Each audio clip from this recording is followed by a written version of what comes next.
The year is 1942. I just graduated from Luke Air Force Base. I went to Tallahassee, Dale Mabry Field, and out of the 28, most of them went to the Pacific, but 2 of us were kept there as instructors. So I started instructing pilots from South America. They'd always received their wings. I instructed pilots from Chiang Kai-shek's Chinese Air Force and South American pilots. And here came 6 black graduates from Tuskegee, Alabama. They are now known as the Red Tails.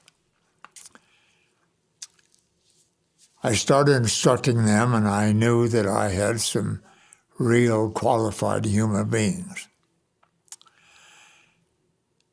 And after we would have the day's instruction, I'd take them into the officers' club. And my comrade says, "Jack, you're not supposed to do that." And I asked him, "Why not?" And I said, "I'm going to take them in there anyway. They're my students."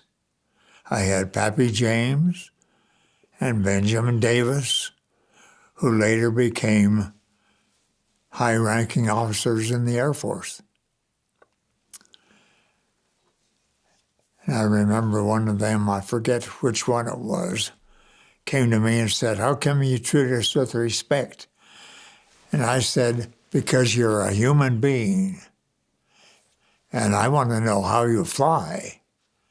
I'm teaching you combat flying, which is different from training, because in combat you fly under the worst conditions you could possibly imagine. So I'm not going to be easy on you." I said, "I'm doing this with all my students. So don't try to best me in a lovebird circle. Don't try to best me at the instructor just out of pride, because I'm already at the ragged edge of a stall, a high-speed stall." And those black airmen were just fantastic in the way they flew. And they said, "How come you don't want to take us to the officers' club?" I said, I do want to. It's my comrades that says not to." I said, "I don't care what color you are. I'm interested in how you fly." The head of the officers' club came up and said, "Don't bring them in here. They're not allowed." I said, "Tell me why they're not allowed." And he finally said, "Because they're black." That's when I said, "I don't care what color they are. I want to know how they can fly." And I said, "They're my students, and they're my guests. Am I allowed to bring guests in this officers' club?" And they said, "Yes, you are." I said, "Well, they're my guests." So with that, he grumbled and walked off, and I took them into the club. So I have no qualms about a person's nationality. I came from Switzerland, Germany. Everybody has come from different stock, but we're all human beings, and we should treat each other with respect.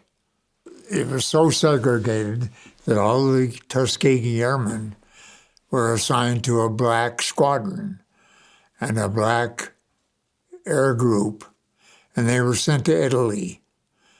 And I trained them in P-51 Mustangs, P-40 Warhawks, and P-39 Bel Air Cobras. And they were outstanding. Then I got a group of Chinese, and they were not integrated into the Air Force of whites and blacks and everybody similar. They had their own separate kind of Air Force. And they were the most decorated fighter group of everybody out of Italy. They took on the Germans, It took the 109s, the 190s, the 210s, the first jets, and they were just outstanding and had the most decorations. And I wish that we'd integrated them into the rest. I wish I'd had them in my fighter squadron at Normandy.